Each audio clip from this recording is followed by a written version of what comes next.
Okay, so what is our graduate school? Next slide. Okay, so the Graduate School at Sitchin Guilds is a community of postgrad courses that we run. As I say, at the moment, these courses are fine art, carving, and conservation. We very much focus on active engagement with materials, processes, and research, which is really important to us at postgrad level. And this is all supported by one-to-one and group teaching, which expands and contextualizes contemporary creative practices across all our disciplines. So our graduate school students benefit from having time to work in their specialist areas alongside cross-course events, trips, and shared experiences, which enhance the experience of being a student in the grad school. So wherever possible, we like to encourage our students to develop their own peer networks across all the different courses that we run here. Next slide. Okay, so some of these cross-course experiences, next one, include special graduate school events where students from carving, conservation and fine art can work alongside each other, some of which are public facing and open to a wider audience than the school itself. So last year we ran a graduate school symposium at the Cinema Museum where some of our students presented academic papers alongside leaders in the sort of creative industries, which was a really fantastic event that lots of members of the public came along to as well. So we're really keen to get our students out there into public, out of the institution and living in the real world and promoting their work to as many people as we can.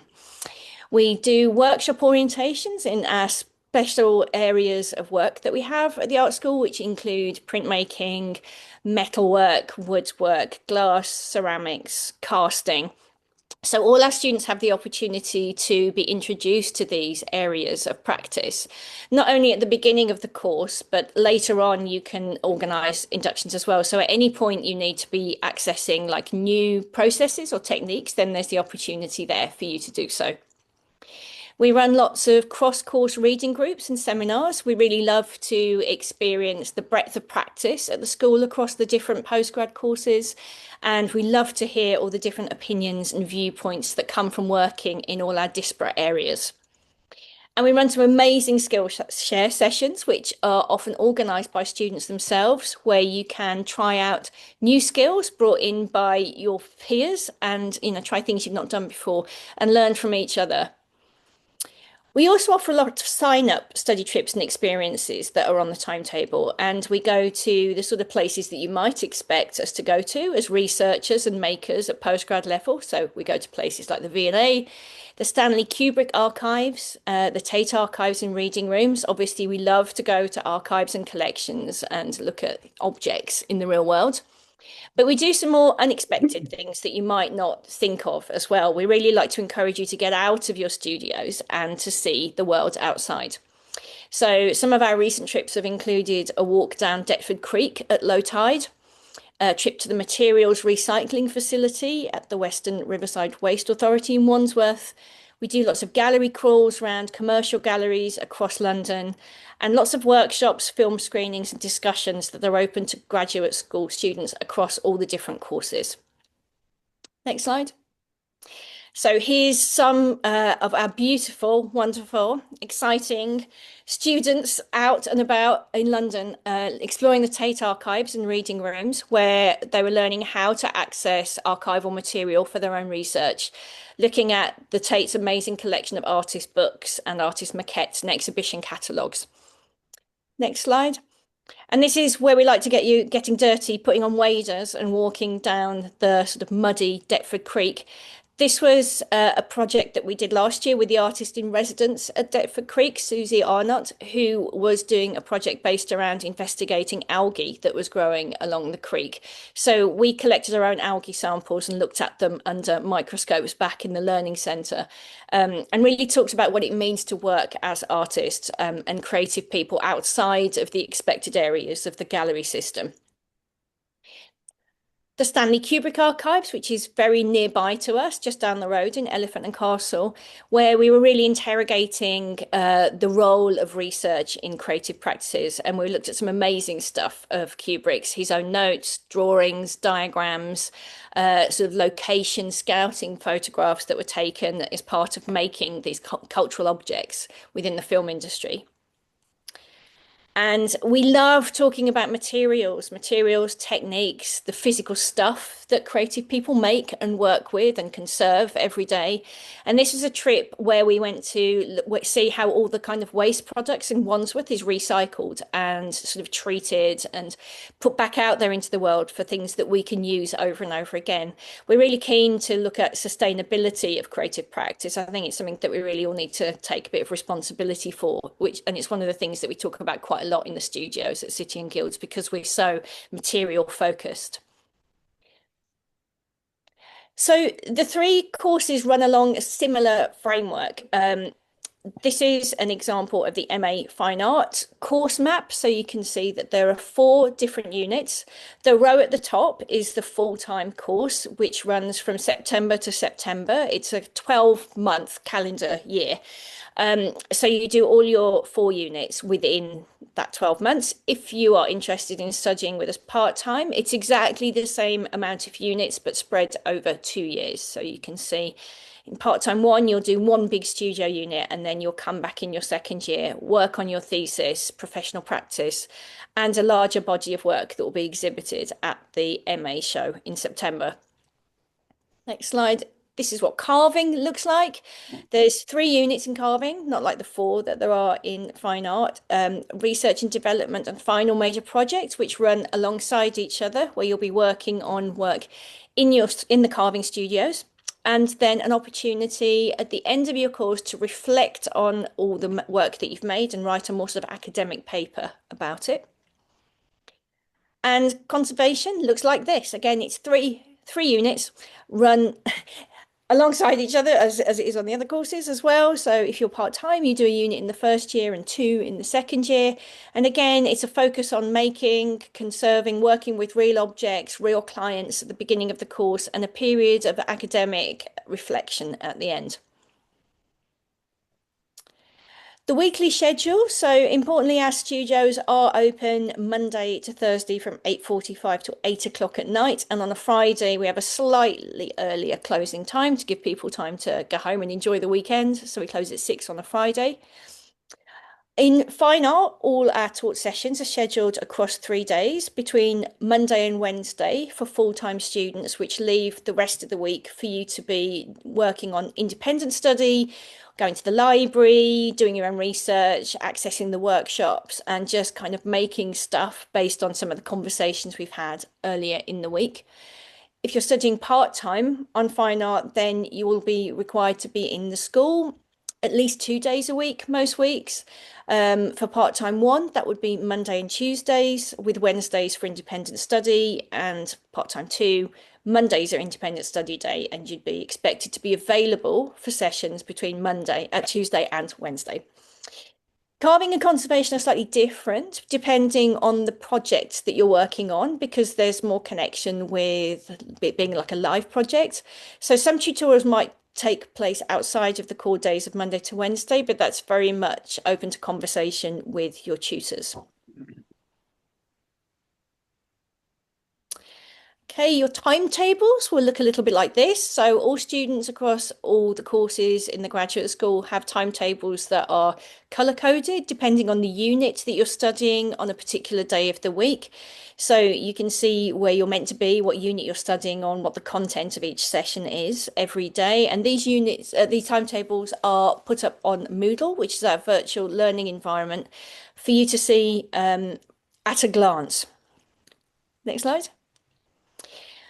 Communication is really important on the graduate school because we really like you to be talking to people in different cohorts, so part-time and full-time, and across the different courses. So we use an app called Slack, which is a kind of community building space, which becomes more progressively student-led as the academic year goes on. So Slack is an app that runs on your phone, but there's also a desktop version. It allows you to direct message people on your course. You can post information. So it's a bit of a mixture between sort of, I guess, Instagram and WhatsApp. It's very helpful for us to get information out to you very quickly. And I think the best thing about Slack is that there's a channel where all graduate school students can post interesting things that they've seen across the country or outside London, actually, wherever they've been that week. So exhibitions, podcasts that they've been listening to, organize a chance to hang out, go to galleries together. So it's a really good like active space for students to talk to each other. Moodle, I mentioned, it's a bit like our digital filing cabinet of all the course resources that you'll need during your time at the graduate school. It's where you'll find your timetables, it's where you'll find all your assessment information, and it's where we archive any presentations from lectures and seminars. So if you want to watch them again later, or if you weren't able to attend a session, you'll find everything that you need for your course on Moodle. Applications are now open. They have been open from November. What's really distinctive and quite special, I think, about City and Guilds is that we interview everybody that applies to the graduate school. We're really interested in having the opportunity to talk to you and get to know you a little bit better during that time. So your application doesn't just, rely on you handing in a very sort of slick portfolio. We really like a bit of time to get to chat to you and really find out what it is you'd like to do while you're working with us for your time here. On our website, there's plenty of information about student funding. The school offers many bursaries, which might be of interest to you. It's definitely worth checking out this page. And if you have any questions about student funding, you can email the admissions email address and they'll be able to give you a little bit more information about that. These are really good. I mean, in addition to the amazing webinar we're in the middle of today, you can also sign up to talk to some of our students virtually without me watching. So, I have no idea what they're saying to you about what the experience of being on the course is like. But generally, these are a really good opportunity for you to ask all the questions that you might want to ask to students that are already living the experience of being a part of the MA community at City and Guilds Art School. And there's the admissions email address if you want to take a screenshot or write it down. They'll be able to answer any questions you have about your application and also give more information about funding, bursaries, term dates. And if you have any questions for me, particularly, there's my email address too. Okay, brilliant. Thank you, Charlie. So I am just going to take a few minutes just to go through some more practical details around applying and also fees and funding. So as you can see on the screen, we've got the 3 different fees and the fee categories across the 3 different MA courses that make up the graduate school. We have 2 different fee levels, so we've got a different fee for home and also international, and you'll see the differences between the part-time and the full-time fees as well. Just to specify that the part-time fees are per year. You'll also notice that the MA Conservation course fee is slightly higher than the other MA courses that we offer, and this is to consider the higher amounts of specialist materials and also the facilities that we have here in the art school, which are involved in the teaching of that programme. So course fees can be covered by a range of different means depending on your personal circumstances. If you are a home student applying for an MA course with the art school, you are most likely eligible for support from the student loan company via a master's loan. And information on how to apply for a student loan from the student loan company can be found on their website, as well as all of the details around repayment as well.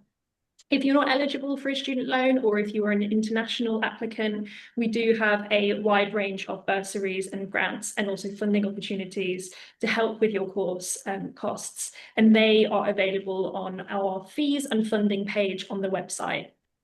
Also, just to talk a little bit about the application and also the entry requirements for the course. You will see the application form on our website. It is extremely easy. It is just an online form that asks you for some information about yourself, like personal details, your educational background, and also your residency status. You will also need to submit a personal statement describing yourself and your motivations, and also submit a portfolio of your work. For the digital portfolio, we recommend that you display 15 to 20 images within an online format. So we ask for a URL. It could be a Google Drive or a website that is presenting your portfolio. And we ask that you choose images of your work that you consider to be your strongest that you've made within the last 2 years. And we really want to see a range of your interests and the diversity of your practice. In terms of entry requirements for the different courses, we do ask applicants to have achieved a BA degree in a related subject, and for international applicants, an equivalent international degree. But we also accept applicants within a experiential route. So, for example, if you don't have an equivalent BA degree, but you do have extensive work in the field, or if you have a really great portfolio of work, we really welcome your application. And the interview is a fantastic opportunity to talk a bit more about those experiences and how they relate to the master's courses that we offer. When you come in to interview with the graduate school, questions will be shared with you in advance. And for the fine art course, we will discuss your portfolio. For carving, we'll discuss your prior experience in carving and also your proposal for your MA project. And for the conservation course, you will engage in a series of tests which examine your prior knowledge of the field and also your manual dexterity. So if you have any questions related to any of these things I just talked about, funding, your eligibility, the entry requirements, the application form, just get in touch with the admissions team and one of us will get back to you. So what I will do now is I will just hand over to Josie to get started. So Josie is a current student on the MA Fine Art programme. Hi. I thought I would start by sort of saying why I wanted to do an MA in the first place. And that was to put critical pressure on my practice and to give it the time that it needs to be able to flourish. I think a lot of the time when you're practicing or thinking, you don't actually allow yourself the right amount of time or space to be able to discover what you really want to look into. One of the biggest reasons I chose City and Guilds, I think, was, like Charlie was explaining, was about the different departments, and there's a very fluid approach to working and making. You can go from working in your studio to going to the woodwork shop, to be making a stretcher, to come back, to go to print. And I think if you have an idea and you want to be able to follow it quickly, there's no sort of waiting times or sign up to use the department. You can go in, you can speak to somebody and they can help you. If you could go to the next slide. So I actually hadn't made my own stretchers before, or used a print room or metal workshop. So I did the inductions that I was interested in and some that I wasn't. And then that sort of allowed me to understand a kind of workflow that will work for me. I think it gives you a different perspective, I think, when you're given the skills or the craft to actually be able to construct everything yourself. You have a different appreciation maybe for what it is, as opposed to just finding it online or getting it. You just have a different attachment to it. We've had lots of group tutorials and one-on-one tutorials, which I think have really challenged the way I was previously working. I mean, I approached the course with the sort of idea that I had no intention for my work to stay the same. And I think all of the different reading groups, the workshops, the trips, you kind of take pieces from different people or visiting artists, and being in that environment where you can just go and try something really small that someone said to you can end up being like weeks of work. Some of the trips that Charlie mentioned, one thing that I found really helpful was the research activities. So when we would go to a place or we were seeing something specific, that the guidelines or the tasks, whether we were in groups or by ourselves, they're sort of ways, I think, that now even if I approach a gallery or an exhibition, that I would still do, because I definitely got something out of using them as like a way of learning what I'm actually interested in or why I'm looking at it. And I think that was something that previously was really lacking from my practice, was not just the research part, but I think actually learning how to research something is a skill that is definitely focused on at City and Guilds. If you could go to the next one. So I was really keen to learn how to print. I had no experience other than having some of my paintings turned into like a digital reproduction. And the staff in the print room are amazing and incredibly patient. I think it's kind of an art form in itself, just watching them navigate different people and what stage they're at or what they're trying to learn. But it's a really lovely environment, and I think there's a lot of students that help other students, or you might hear somebody talking about a process that didn't really work for them, or it wasn't the effect that they want, but for you that might be what you're looking for. There's no sort of like hierarchy of, oh, you've got to learn this today and learn that. It's very much like I went in and approached it as, this is the type of work that I'm interested in, and I'm looking to find a way that it can be in conversation to my paintings. So yeah, I've gone through lots of different processes, like the Chin Colle, aquatint, different types of etching, and we've done a monoprint workshop, and there's so many others that people are doing. If you go to the next one. So these were the first prints that I saw. I was experimenting with the aquatint dust, which I think the biggest thing that happened for me here was that I had time to experiment. Like there wasn't a pressure on a final product. It was, I'm trying to figure out a way of working.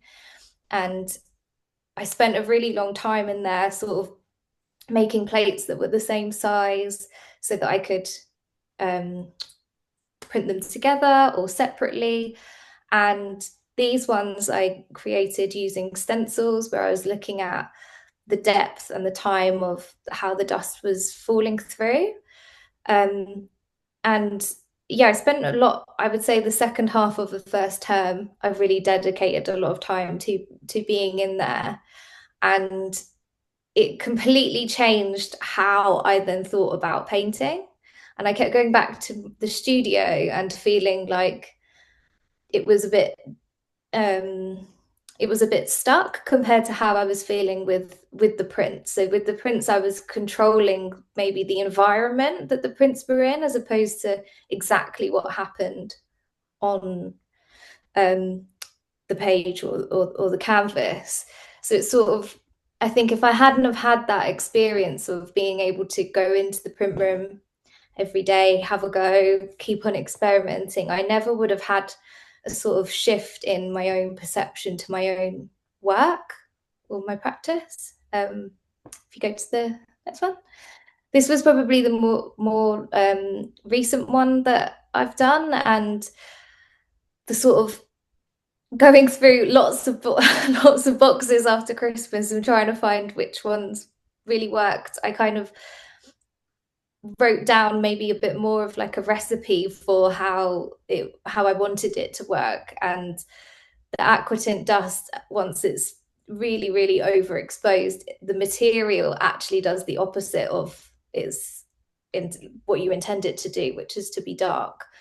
And if it piles up so high, it then protects the plate as opposed to making it go black. So that then for me kind of fueled a completely different conversation that I was having, as in to like, what happens when you push a material to a point that it starts doing what it's not really meant to do anymore, and what does that communicate in my work. Next one. So I'm really interested in making my own paint from pigments and what different binders do to exactly the same pigments. I think again for me it comes back to this attachment to the material of making it.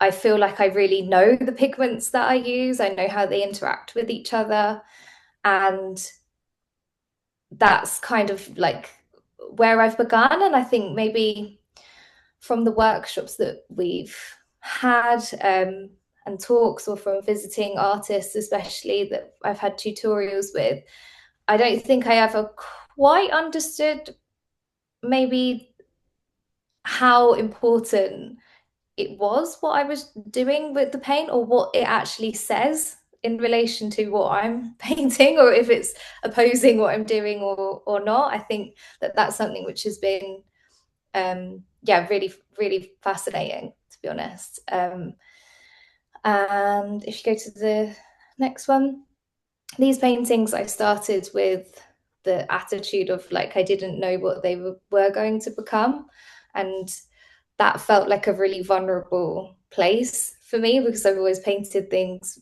in a very representational way or from an image, and I have a kind of preconceived idea of what I'm going to do. But it was sort of from the prints and the different research topics we were looking at, my interests were more towards the unknown. So then it was just kind of gaining the courage to do it.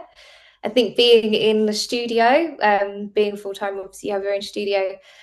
Again, when I started, I was really nervous about working with other people. I've always been on my own. But I think seeing people in their studio and they're writing all day, or they're reading all day, or you kind of watch the progression of someone else's painting happen quite slowly, it's incredibly validating for what you do with your own time, or how you're sort of justifying that you do just need time there. Like it doesn't have to be like intensely fast and productive. Go to the next one. This is the last painting that I've made, which is 2 meters by 140. It looks quite small there, but it was just to show another space in the studios, which I think is called the project space. So I made the stretcher bars in the wood workshop and took up a lot of room.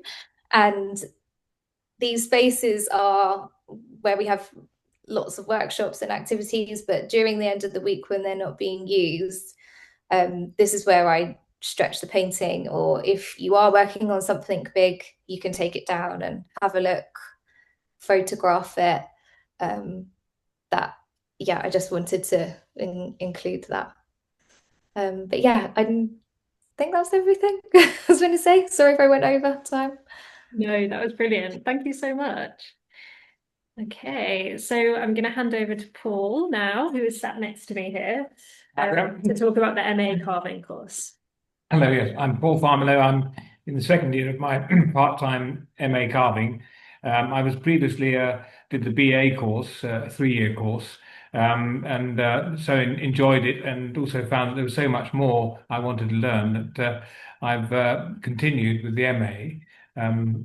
I can page down myself, I think Charlie's already shown you the timetable, but I just wanted to draw your attention to the fact that I'm part-time, so I'm in this sort of pinkish band at the bottom there on my final major project, with the sort of extended essay or writing to come next term, but with our show in September this year. So I'm hoping to work through the summer as well, if I can, outside a bit. And the MA course is either full-time with a studio space, or it's part-time over 2 years without a studio space, the same as fine art. This is off of the website, but it's some good images that show in the middle one of my fellow students from previous year doing his MA, which was a massive marble set of relief panels showing the Epic of Gilgamesh, which he carved in these thin marble sections and then stained in a polychrome, a sort of mild polychrome, which was a very dramatic opening to the MA degree show last year. And on the right, I think you can see me actually, and a few other students. Every year there's a carving competition, not for MA students, but certainly as a BA we did this, and it's a very hotly contested 2 days. But it's one of the many carving activities that go on, and I'd say it's a very sociable group, the carvers. We have a famous, I'd like to think, carvers party at Christmas. We have weekly studio lunches where our head of carving, Tom, makes sourdough bread, and everyone brings food, and we have a get-together lunch on Thursday lunchtime. So it's a very convivial gathering of students and from all over the world. I mean, we've got, I think, 2 Canadians and 2 Americans, or maybe 3 Americans at the moment. We have, I think we had a Yemeni before, we have a Syrian, we're very inclusive from across the world. But also I think it reflects the fact that the course is, I think, almost unique in its combination of, training, and the fact that the training, goes back arguably through all history, but certainly the processes go back to the school's foundation in the 1850s. So it's a very well-versed set of training. And certainly some of my study, which is looking at the history of carving. I mean, the Egyptian, I went to the Cambridge Fitzwilliam a couple of weeks ago, and they have some Egyptian bronze chisels there, which are remarkably similar to the ones we still use today, albeit not bronze. So it's a long tradition. I just put here to draw the distinction between the MA and the BA, because for me it was a big shock in a way, but a great release also, that the BA, you're learning so many processes, and it's not just carving stone. There's a particular style of drawing, objective drawing, which we're taught rigorously and over extended periods, both in the studio and in the V&A in particular, which is about accurate drawing and representation with a practical purpose for carving. We have weekly life drawing classes, and which are open to the whole school, not just us. But and clay modelling and casting are a fundamental part of carving. So typically, before you ever get to stone, you'd be doing a series of objective drawings. You'd be clay modelling and then making a cast of your clay maquette, and then you'd start your carving from your your cast of your clay maquette. So it's a very intense. I mean, the course is Monday to Friday, the BA course, and you're learning process after process, and you're learning in parallel the complete history of architecture and decorative style in a fairly compressed form. But again, to give you the grounding in every style of carving, from classical, Gothic, Romanesque, right through. And as Josie's alluded to, the workshop facilities are there for everyone. So wood, metal, print, glass, casting, some gilding, all of which I have used and which you can use in combination with or in addition to your carving work. The MA course, by contrast, is your time is pretty much your own. You're self-directed, and although, as Charlie says, there are some great cross course events, and we had one earlier this week where we had a reading group looking at the new materialism. We had one a couple of weeks before looking at Philida de Barlow. But again, for me, it's fascinating being with the fine art students in particular, and just it's a very different world to the carving world. And I think I'd like to think, in fact, they do say that having carving in with them is also useful for them too. So it's the MA is very different, but in some ways it's more cross-departmental than the BA, where you're so head down on the processes that you're learning. And again, we've still got the life classes and the workshops, as Charlie said, there are also bigger events like those at the Wellcome Institute at the beginning of the term. So it's suitably self-directed, but with some good points where we come together. This is just a few shots of the studios. So first year Stone doing clay modelling. I think they're doing a series of relief panels where we take a famous painting and turn it into a relief. Second year Stone studio. Third year, where they're doing their own big projects for the year end. Wood carving, for some reason I've chosen an empty day there. It's normally full of people. And third year wood carving again with bigger projects. And then on the bottom right is my studio space, where I've got a number of projects on the go, and my fellow MA student, you can't really see his so well, Mark, in there. So we're right in the midst of the BA students. So you're very much, although you're self-directed, you've very much got tutors on hand every day of the week, and pretty much as much time as you want in terms of talking and taking advice from them. So it's got all the benefits of the BA course, but completely free to you to use your time. And here are some examples of my work. This was, as I mentioned, I'm tracing the history of carving, but with a particular focal point being the Greek, what I call the carving revolution of 500 BC, and how or why the Greeks managed to perfect what we now think as normal classical sculpture. And I've been looking at the timeline. This is Pericles, who's in some ways the pinnacle of Greek sort of civilization, carving, as well as theatre, the games, mathematics, philosophy, you name it. But I'm also working in different stone types. Part of a bit like Josie's point about materials. I think the school is very strong on materials and making, and I'm very keen to understand. This is a stone I haven't worked with before. It's a very hard Zimbabwean spring stone, which will polish up almost like black marble. I've just been doing some tests on that. So this isn't the finished piece yet, but it's certainly the carving's pretty much done. I've also been looking at the Renaissance and when the classical world resurfaced, and using sections of Michelangelo's David in different stone types. So 2 different types of limestone and alabaster, and also a cherub, which was probably a couple of hundred years later, 1700, which again just was a sort of part of maybe a late Renaissance, but the putto or cherub being invented or by Verrocchio as a sort of eros, become a Christian symbol. So it's again classicism resurfacing in different forms. With life classes, certainly for me, an important part of informing my work.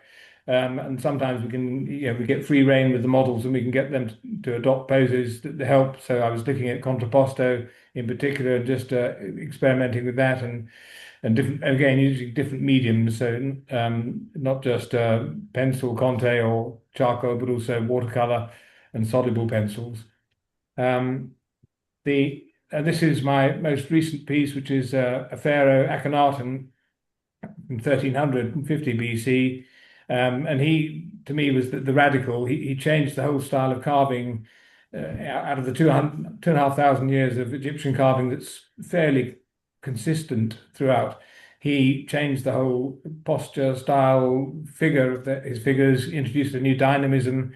Sadly, he only lasted about 20. Well, when he died, they reverted back and destroyed a lot of his pieces. But to me, he's quite singular in that aspect, and also he introduced a new monotheistic religion. I mean, he changed the whole system. So there are strong parallels to me with the ancient Greeks and where they, should we say, changed things, both in carving and the sort of cultural world as well. And finally, this is my planned piece for my major project, which is it's a sort of culmination of classical and other forms that have come together in the Good Shepherd, which goes back to, well, the earliest example we have is about 500 BC, the Kriophoros, which I think is actually a ram, where there's a ram and a calf carrier in different forms. But then again adopted by early Christians in about 200 AD as the Good Shepherd. And I'm sort of modernizing that, but also making it a very personal piece, which is that the stone is millstone grit from West Yorkshire, which is where we used to live, and is another challenge for me, not one I've worked with before. It's a sandstone, which is why it's outside because of the silica. But again, it's great to have the freedom and the space in the school to experiment and test the limits of what one can do with tools and materials. So I think that's it from me. I'll hand back to Georgina. Amazing, thank you. It's great. So I am going to hand over to Thomas now to talk about the MA Conservation course. If Thomas is still. Hello. Yeah, I'm still here. Hi, hello everyone. MA Conservations. I'm Thomas. So MA conservations is a little bit similar to carving. We are very self-driven, and then to talk about MA conservations is actually need to talk about the project, because it's completely project-driven throughout the year. Next slide, please. So who am I? I'm a conservator, and I'm specialized in European and Asian lacquer. So I originally from Hong Kong. I finished a BA in the last 3 years and continue to study a MA in conservations and specialize in European and Asian lacquer. So this picture is my BA project. So that is a project from the National Trust, Upton House. It's a Japanese cabinet. So why I designed to study MA in City and Guild is first is the tutor group is very much well connected to the field. It really, they are all practitioners. So we don't have any ivory tower type conservators. They are all have their own practice. So that's why we can get in touch with different collectors, different organizations in the field to talk to people, to understand practice and to get project from them. So this project from last year is from the National Trust through my tutors who is working in the National Trust. So so that's one of the reasons why I like to continue my study MA conservation in the City and Guild. And the other things is that we have 2 divisions in conservations. So I am in stone, wood, and decorative service. And there's another division is book and paper. So which is quite rare in terms of conservations program in this country. So in my MA study, we don't actually differentiate. We have our own focus, but with these 2 divisions in department, which means I can access to tutors' knowledge, understanding of material to both discipline. And then we have carving school, we have fine arts, which also allow as a conservators to understand a wide range of materials and also understand the perspective of maker, which is very useful in map out my conservation approach in projects. Then next, I would like to talk about my project this year. So this is one of my projects. So basically in MA conservations, we have 2 different kind of project. One is practical projects. So basically you are working in a studio with an object. Another type of project is a scientific project. So let me talk about the practical project first. This is Chinese export lacquer chest from the Wilton House. It has been changed hands. It's made in Canton, China in the 18th century. And then, but after that, after it transport to Europe, it has been changed hand for many times. And every time it's changed the owner, people try to like renovate it, refurbish it, and make it look nicer. So now is it a state that it's actually a mix of stuff. So it's at least 6 or 7 different kind of restoration scheme on top of an Asian lacquer. So it's really complicated in a way to understand what are all the material on top of the Asian lacquer. Some of them is from the 19th century, some of them is from the 20th century, and then we have natural stuff, we have synthetic stuff. It's a very complicated conditions. Next slide, please.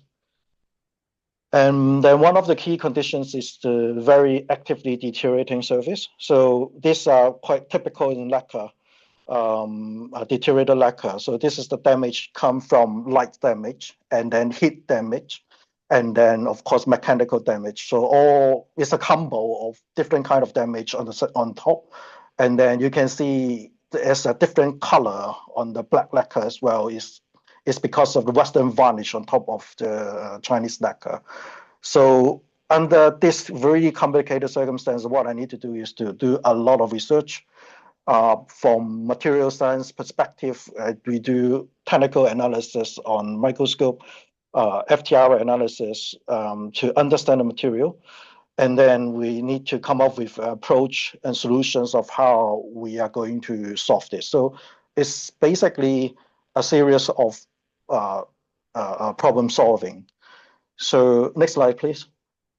So this is treatment that I'm going to have is a Shimabari clamping system So it's actually adapted from the Japanese traditions, which I learned from my BA study.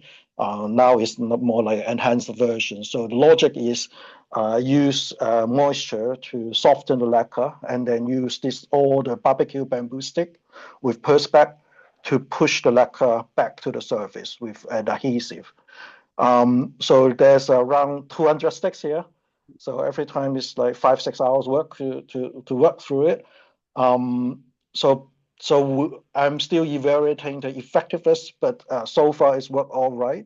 Next slide. So you can see on the left is the before treatment, which the same area, which is all curing this deforming lacquer, and the right is after the Shimabari treatment, which you can see is already flattened, and then you can now look at the figure, the cartouche of the decorations. And of course, next is that you see there's a lot of ground layer which exposed. So next is I'm testing a suitable fill material to fill up the lost, and then do the retouching, recreate the crack pattern, and then to make it, I won't say make it look new, but at least make it look nice for display. Because one very important part of conservation is that to understand what the client want. So for Wilton House, they want the chest back to display.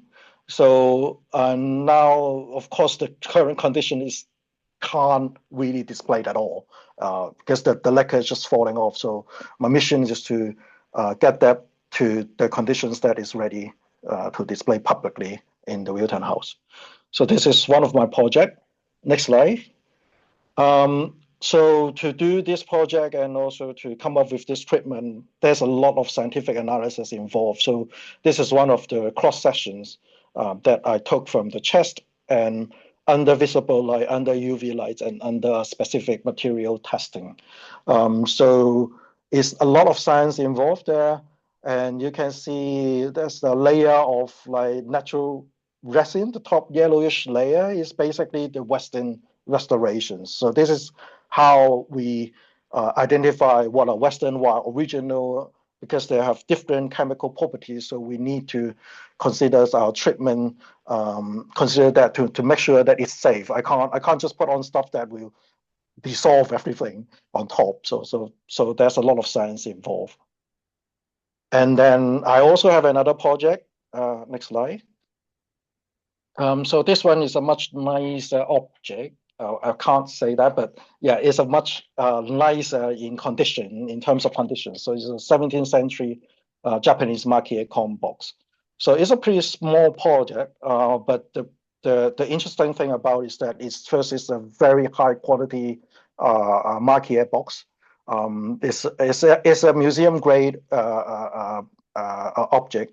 And then what I need to do is to repair one of the lead, the edge of the lead, which fall off. So in terms of treatment, is much more straightforward than the chest. But also part of our MA project is that we need to look into the historical importance and some provenance information about the box. So this box is actually quite interesting. Next slide, please.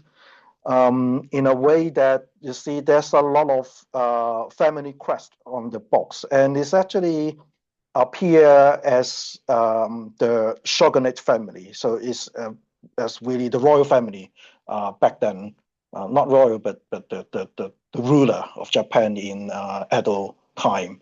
But it's a modified one, and I need to look into the historical informations to look at what are the modifications there. So apparently the box has been changed hands in Japan. So it was gifted or sold to other families from the shogunate family. And then the new owner need to modify the family crest to decommission it from the shogunate, from representing the shogun, in order to keep the box by themselves. So this is kind of what we do in conservation as well, do some historical and provenance research on the project.